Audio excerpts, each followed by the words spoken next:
So we're going to start lying down in Shavasana, and there's not a lot of getting off the floor this morning. In fact, there's none. We're all stuck on the floor. So if you can come down into Shavasana to start. This is the last of our series of why yoga. And we'll go through the answer as we do it. But my answer today is, the answer is yoga. So lying down in Shavasana, I want to find our breaths first of all, but before we do, find your pelvic floor.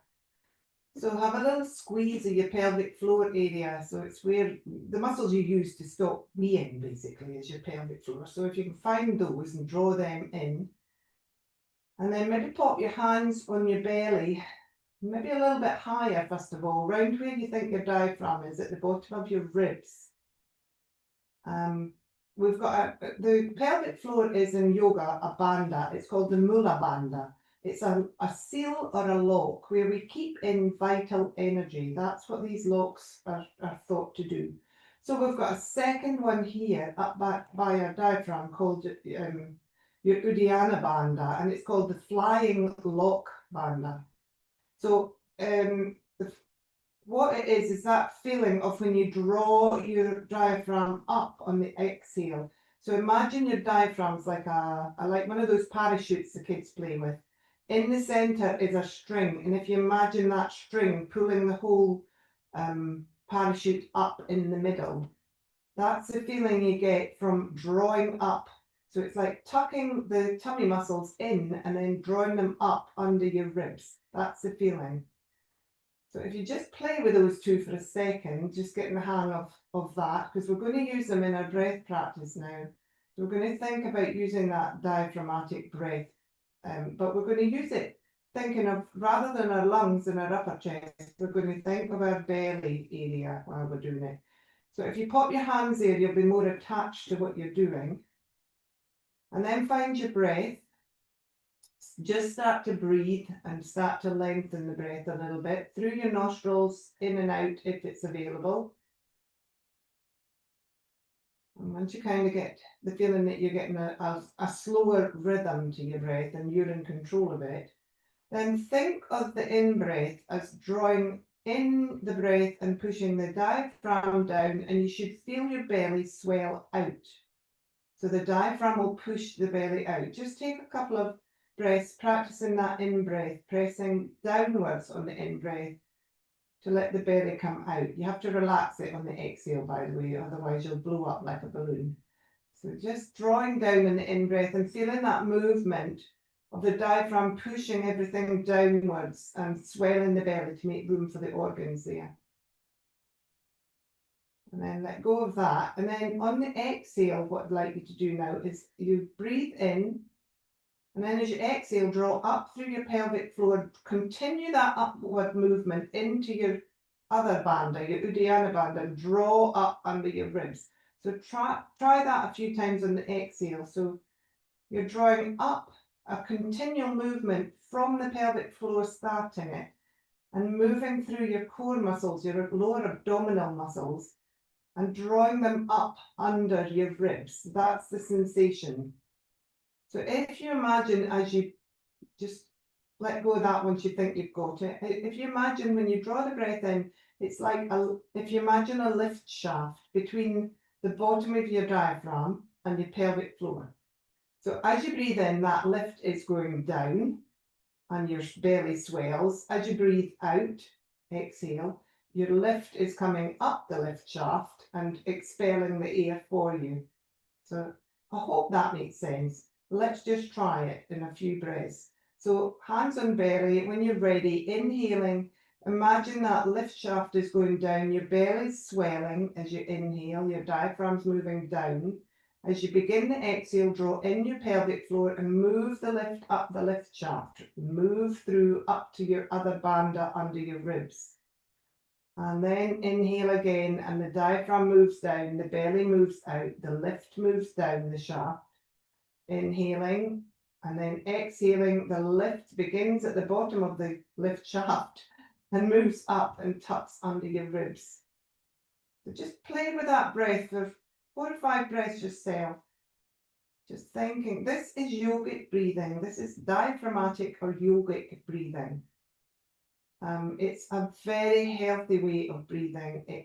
It strengthens and supports your core muscles, your back muscle, your lower back muscles are being used here. Your pelvic floor, of course, is very important, so that's being exercised at the same time. Your inner organs are getting a little bit of a tumble dry effect there. They're getting a little bit of movement and pressure on them, so it's very good for digestion. It's also excellent for people with any lung problems. So interestingly, when Jeff had his operation, one of the things the physio said was this breath. She didn't call it the yogic breath, but I understood what she was describing. And it clears your lungs because it's moving the diaphragm, which is attached to your heart, for one thing. So it's pumping your blood better. It's also moving as you exhale and push the pressure up back into your chest area, your chest cavity through the diaphragm. It moves any fluids that are sitting in lungs after operations. So that's their theory, and it's a real one, obviously. So just take a couple more yogic breaths. And remember this breath because we don't really work our bellies properly when we breathe. We tend to not use our core muscles down there, most of us. This is quite an expansive breath, so you tend not to do this. But if you can stop and daily do 4 or 5 of these at a time, 3 or 4 times a day, you'll be really doing your body some good and helping your breathing apart from anything else. Your respiratory system will appreciate it. Okay, so then let go of the breath after your next exhale. Just lie there for a second and see if you get any response in your body from having done that. And then we're going to start to move gently here, and we're just going to take our legs up one at a time into Apanasana, so wind pose, again working on that same lower area of the abdominal area. And hands can be behind your thighs to hold on to them, or they can be in front on your shins if you feel more comfortable, whichever. And then just have a gentle squeeze in and out. And if you want to then begin to work with your breath, you're exhaling as you draw the knees in, and you're inhaling as you let the knees just gently move. Only 2 or 3 inches this movement, but you're just compressing the belly again. So again, really good for the digestive system, hence why it's called wind pose, I suppose, Apanasana. And then pop your hands onto your knees and do some hip circles. So just gently, small circles to start. Don't go too big. If there's any clunking, don't worry too much as long as there's no pain.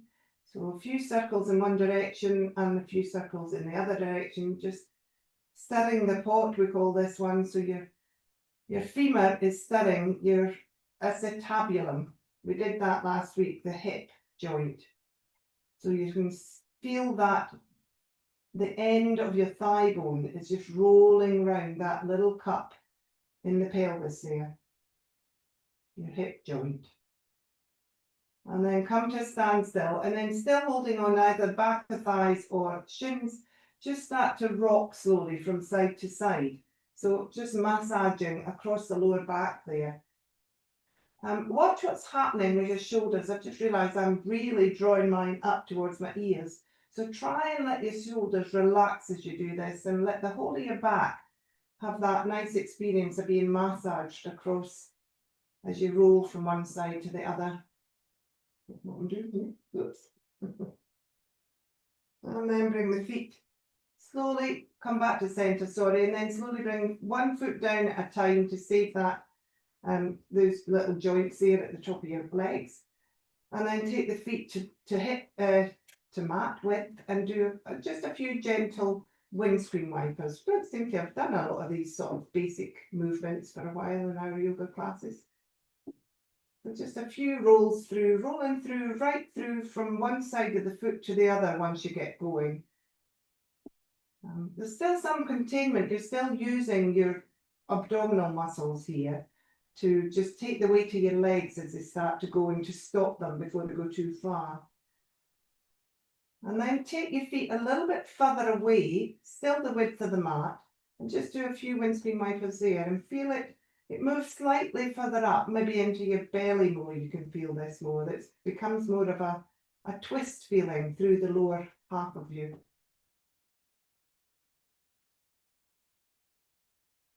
And then we're going to come to centre and we're going to come over onto our right side. I'm going to go into my left because I'm facing you then. But if you want a cushion under your head here, maybe, and also you might want a brick under your legs or have it nearby because we will be going into a twist in a minute. But initially, we're just on our sides in that sort of chair seated position. So heels under knees and knees in front of hips. And I've forgotten my block, but never mind. It's better to have something under your head sometimes if you've got a long neck like me. So head on the side, arms are in front of you, hands are stacked.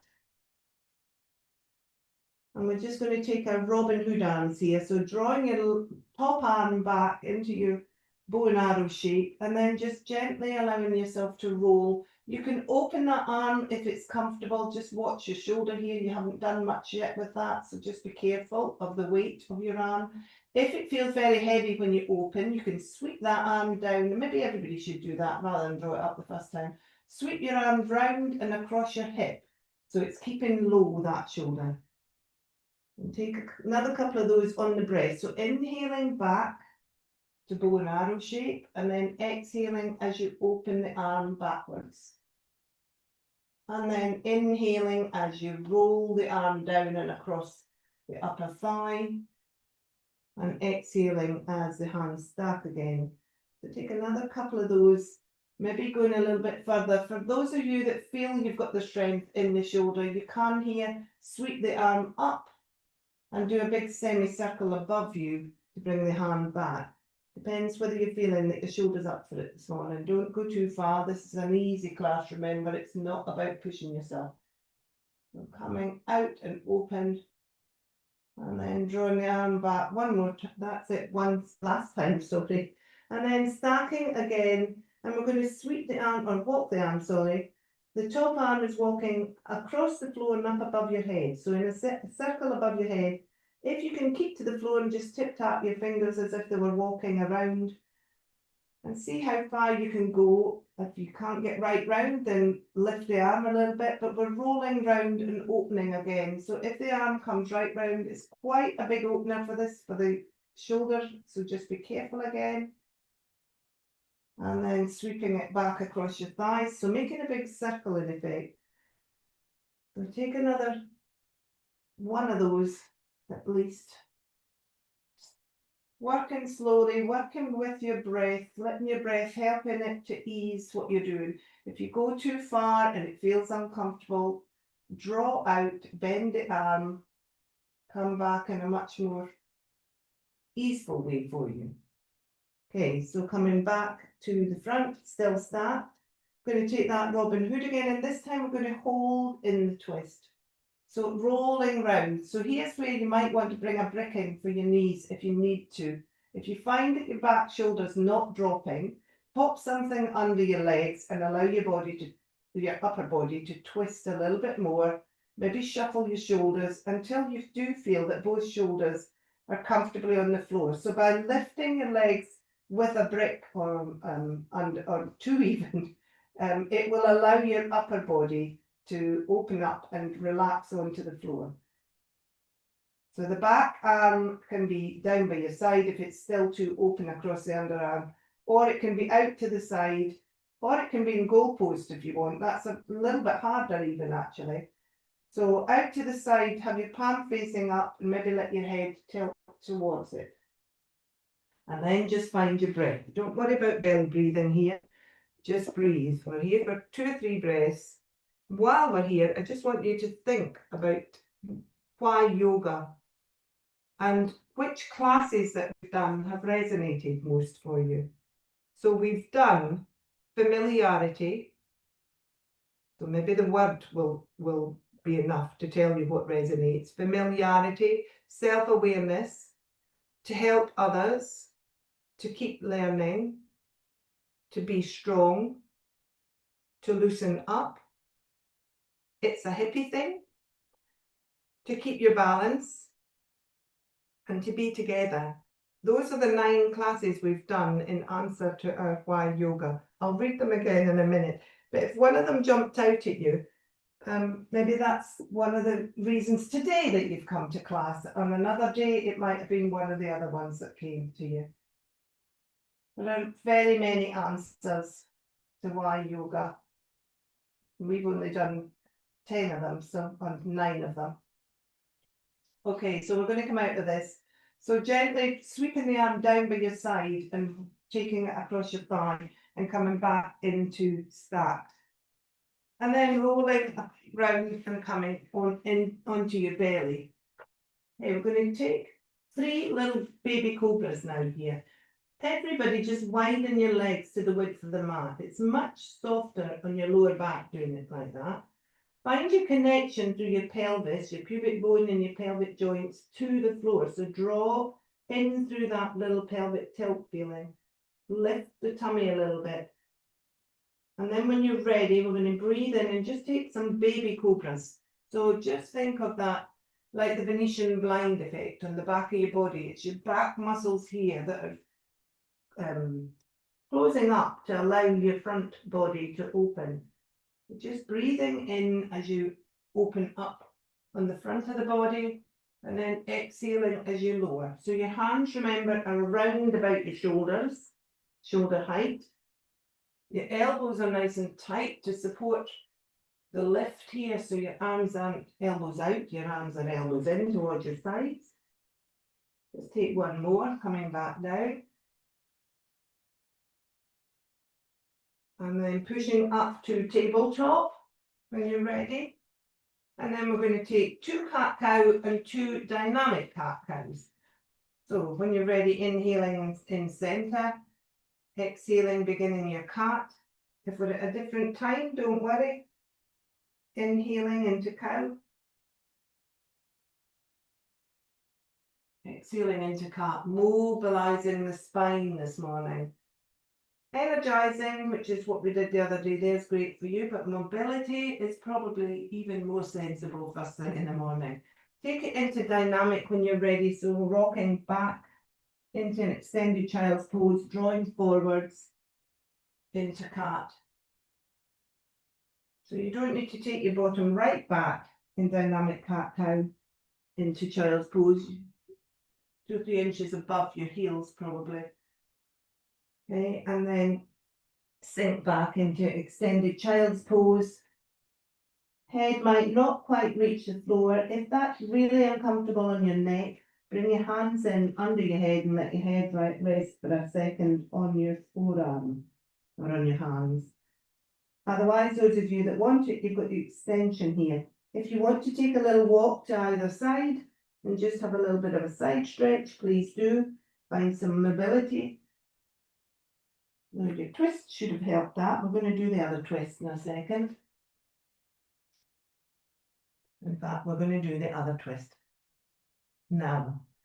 So we're going to come back down onto our bellies and then come onto our other sides to do the twists that we did a second ago. I've turned round. So stacking again, and when you're ready, taking the Robin Hood one first. So inhaling as you move, exhaling as you open.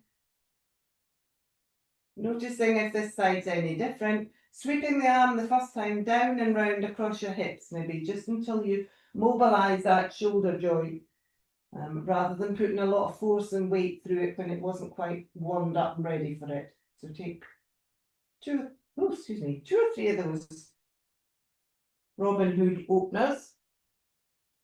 If you feel your arm feels like it wants to and it's ready for it, then you can lift the arm up and give it a little bit of a resistance training this morning. And then after the next one, we're going to stop and we're going to do the circle walk on the floor with the top arm. So taking the hand when you're ready and just walking the fingers just as far as is comfortable. Once you feel that you're overstretching, still touching the floor, lift the arm a little bit, contain that shoulder, draw it in and use the shoulder joint to hold the weight Don't go too far. Sweep the arm down when you're ready. Fold the elbow if you feel you need to. Take one more of those, opening up, and then on the, oh no, we're going to do Robin Hood at the end of the twist, sorry. Right. So after the next little walk for your fingers in the circle, come back to the front, start. Take one more Robin Hood, and then this time we're going to stop in Jatari Pravriti again. So have those bricks ready. If you feel your legs being lifted will help your shoulders to attach themselves to the floor better. Sometimes I have to shuffle a little bit, my shoulder that's on the floor at the front, and sometimes I have to shuffle across a little bit. So shuffle around a little bit, but try not to move your legs in as much as keep them stacked. But do put a brick under there if it allows you just to release the upper chest a little bit more. As I say, you can be in a T shape here. You can have your back arm down by your side a little bit more if it helps your shoulder be more comfortable. Or you can go into the goalpost arm if you want to just open up a little bit more through that upper chest area on the back arm. And then just find your breath. So those words again, the names of the classes that we did, just see again if any name jumps out and why you might have come to yoga today even. So the classes and answer to why yoga were familiarity, self-awareness, to help others, to keep learning, to be strong, to loosen up. It's a hippie thing, to keep your balance and to be together. So all of those are reasons that we come to the mat. And as I say, there's many other reasons, but my thought process today was that why yoga? Well, yoga is actually the final answer. Yoga is the reason that we come here. Not why yoga, but it is because of yoga. And you don't need to phone a friend or ask the audience the answer to that one. Everybody that's here have come because we love yoga and we find we get a lot from it. Okay, so then when you're ready, drawing yourself back up on an in-breath, using your tummy muscles to draw yourself up and come back to start, and then roll back onto your bellies. And get ready to do another cobra, and we'll hold this one. So shoulders and fingertips are roughly in line. When you're ready, breathing in, legs are a little bit further apart, maybe just to support your pelvic area a little bit better. Drawing up and holding wherever your cobra comes to. Could be quite near the floor, might be you want to go right up and open up completely. Wherever your cobra is, feel free to find it. And just hold and breathe. And find that belly breath if you can. So see if you can draw in and feel your pressure through your belly. Just be careful though, watch the lower back here. Don't put too much pressure into that area. But just see if you can draw the breath down towards that area.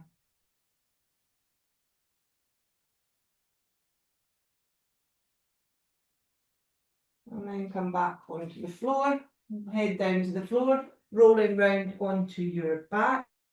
Make sure you've got your cushion and your blanket ready. We'll need it in a second. Just before we do, let's come into fallen tree, they call this one. So you're in Shavasana, or no, you're not. Legs are hip distance apart, rather. You're drawing your right foot up and you're coming into that figure of four shape. So like you were standing in tree. You can either pop your foot just to the side of the leg here, or you can pop it under your leg, or you can pop it over your leg. Whichever you feel you're getting the most from, and that's what you want to do. And then take the arms out at shoulder height, and we're going to do a figure of four here. So we're going to take the left arm across our chest and wrap the right arm under it, folding at the elbow. Both hands are facing towards you, or towards the floor. And we're just allowing the arm to be down. Sometimes we lift the arm here, but if you want to, please do, but otherwise just let the arm that's straight, just let it relax at the shoulder. And then just find your breath for a couple of breaths here. opening up opposite joints here. I can feel things getting a bit heavy and working into the joint a bit more. If you breathe correctly and nice and slowly, then you'll find your parasympathetic nervous system is switched on, and your body will start to relax a little bit. And then you'll get a little bit more from the stretch here that we're doing for the opening. And then when you're ready, open up the arms, have a nice big stretch, release the leg, take it to the other side.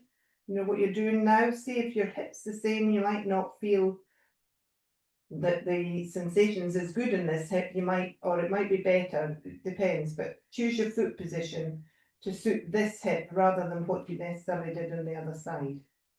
And then same thing, do the figure of 4 with the arms, but it's your right arm that's coming across this time. Again, watch you're not rolling here. Try and keep that shoulder in the stretched arm. Try and keep it drawn back onto the floor a little bit more. It's not a twist, it's an opening of the shoulder girdle that we're doing here. And again, find the breath and see if you can just find your body slowly opening and relaxing a little bit into this. Notice if your hip or your shoulder relaxes easier. Which bit of you are you holding on with more?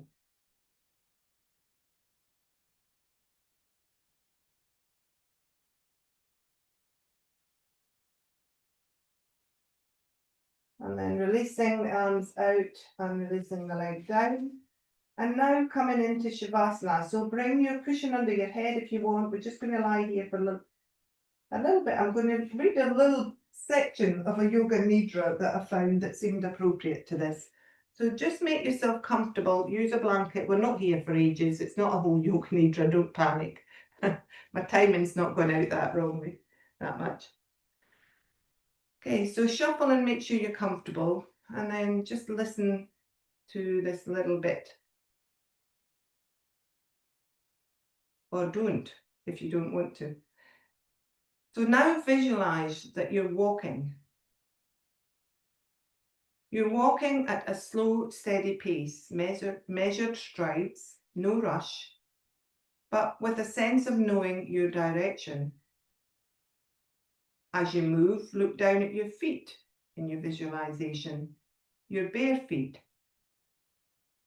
Feel that connection through your legs and your torso as you move from the heel of your foot to the ball of your foot.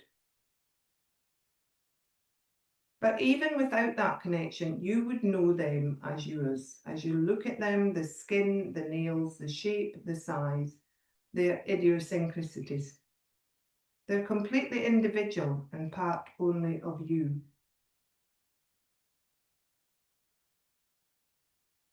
So you walk step after step, and you begin to recognize the feel of soft, warm earth below them.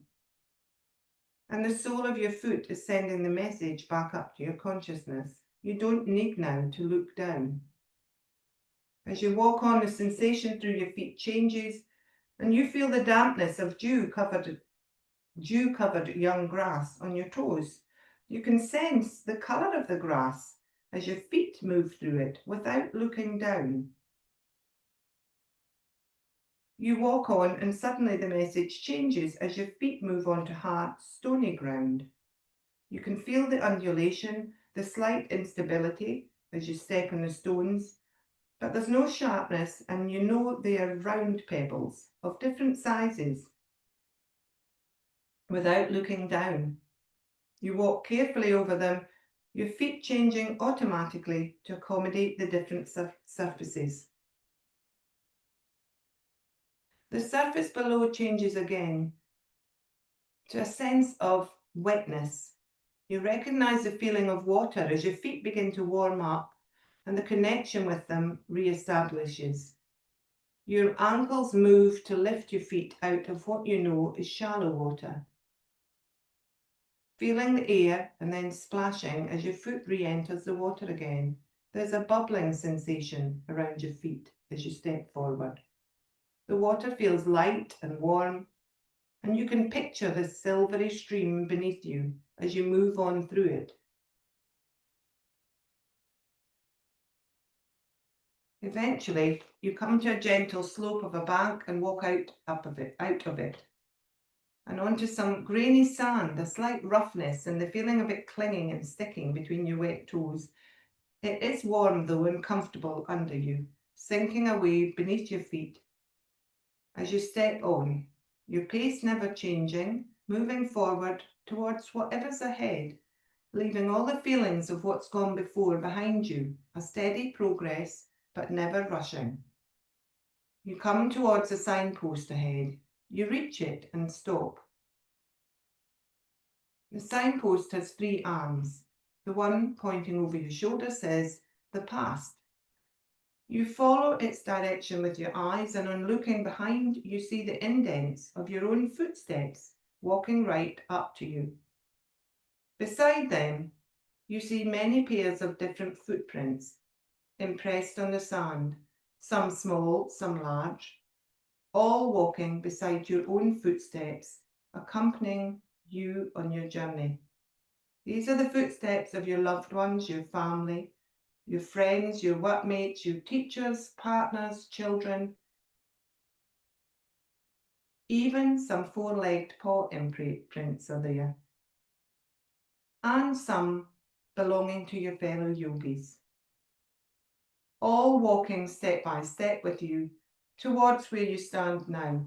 You look again at the signpost and see the second arm pointing ahead with the words "the future" indicated on it. Looking ahead and down at the air, you see your footsteps imprinted there and continuing their steady progress. Many other footprints walk with them, constant companions to the left and right of them, always moving forward and yet always beside your imprints. You look at the third arm on the signpost and it points right at you. The words "you are here" point at you, apparently on first impression, telling you what you already are aware of.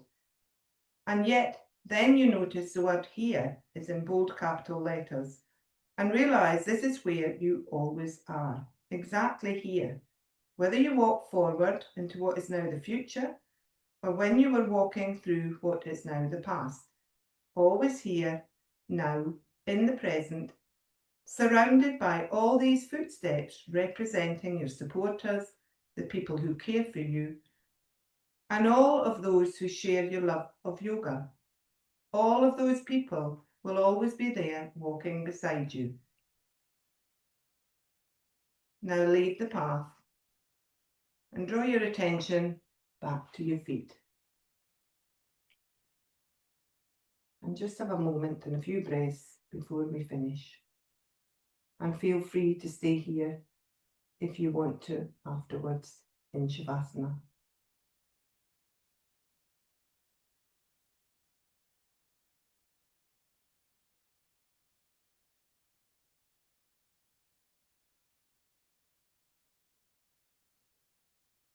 So those of you that need to finish, please gently start to stretch.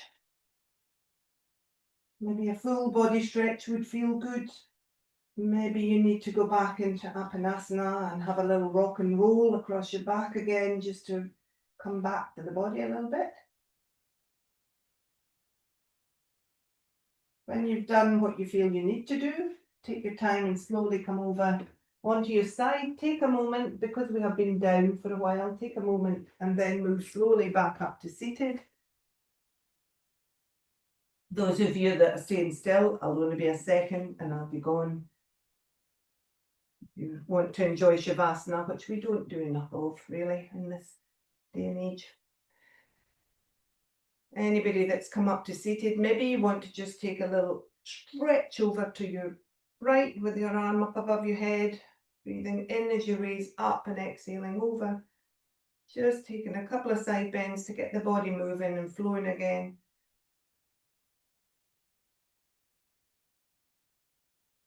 And then coming back to center, bringing our hands into Anjali Mudra. Prayer hands, bringing the hands to heart center. So why yoga? There are lots of answers to why yoga, but possibly the question really should be, why not? Thank you everybody for your practices with me in this series of why yoga, and I quite enjoyed it actually. Hope you have, and hopefully be back next week for a couple of classes. If you don't find me, I'm in a box somewhere. Thank you. May the light in me always greet the light in you. Namaste.